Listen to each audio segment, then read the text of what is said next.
नाज़रीन, अवामी न्यूज़ में ख़बरनि जो सिलसिलो जारी है। हिन वक्त असीं तव्हांखे चोटियारियो में ख़बर ॾींदा हलूं त चोटियारियो में फिशर फोक फोरम जे अॻुवाण ज़िले सांगड़ सदर Rasool Bakhsh Malha, general secretary Ramzan Malha, Niaz Malha press conference कंदे चयो त 14 तारीख़ ते दरियाहनि जे आलमी ॾींहं खे भरपूर नमूने मल्हाइण जूं तयारियूं कयूं पियूं वञनि। हिन सिलसिले में ख़मीस जे ॾींहुं चोटियारियो में फिशर फोक फारम पारां जागृता रैली पिणु कढी वेंदी। हिननि वधीक चयो आहे त दरियाहनि जा हक़ बि आहिनि। दुनिया में दरियाहनि लाइ इंसान ज़ात वारनि जा हक़ तस्लीम कयल आहिनि। हिन हवाले सां सिंधु दरिया में पिणु इंसानियत लाइ हक़ तय कया विया आहिनि। तफ़सील जेको सो ॿुधायो न जेके मुतालबा आहिनि उहे त हिकिड़ो सिंधु दरिया जो जेको आज़ादु वाकिरो आहे उनखे बहाल कयो वञे। ॿियो मुतालबो आहे त सिंधु दरिया ऐं इंडस डेल्टा लाइ इंसान ज़ात जो जेको शख़्सियत वारो हक़ आहे उनखे बहाल कयो वञे ऐं दरिया जो जेको इकोसिस्टम ऐं माहौलियात में रहंदे पंहिंजी हैसियत खे बहाल रखण जो उहो बि जेको सो मुतालबो आहे असांजो।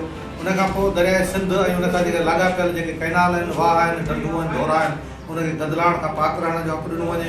पाणीअ जे पाइदार ज़ख़ीरनि खे भरण जो जेको हक़ु आहे उहो बि उनखे ॾिनो वञे।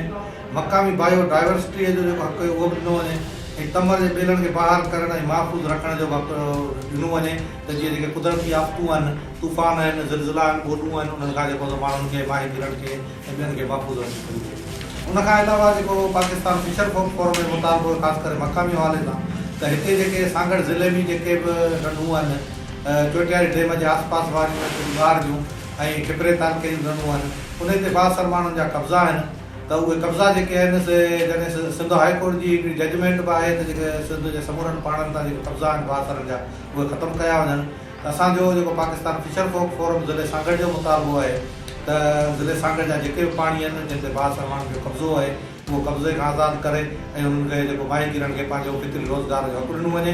ऐं उनखां अलावा जेके चोटियारी डेम जेको वॾो पाणी आहे सरकारी सिंध जे वॾनि पाणनि में शामिलु आहे त उनखे जेको आहे सो उनखे वक़्त सिर जेको पाणी आहे उहो ॾिनो वञे ऐं उनखे जेको पाणी उन मां निकाल थिए थो या आउटलेट जे ज़रिए नारा कैनाल में वापसि वञे थो उनजी बि हिकिड़ी जेका आहे सा माना थियणु खपे त उनजो जेको टाइम टेबल या जेको शेड्यूल तहत उनजो पाणी निकिरे।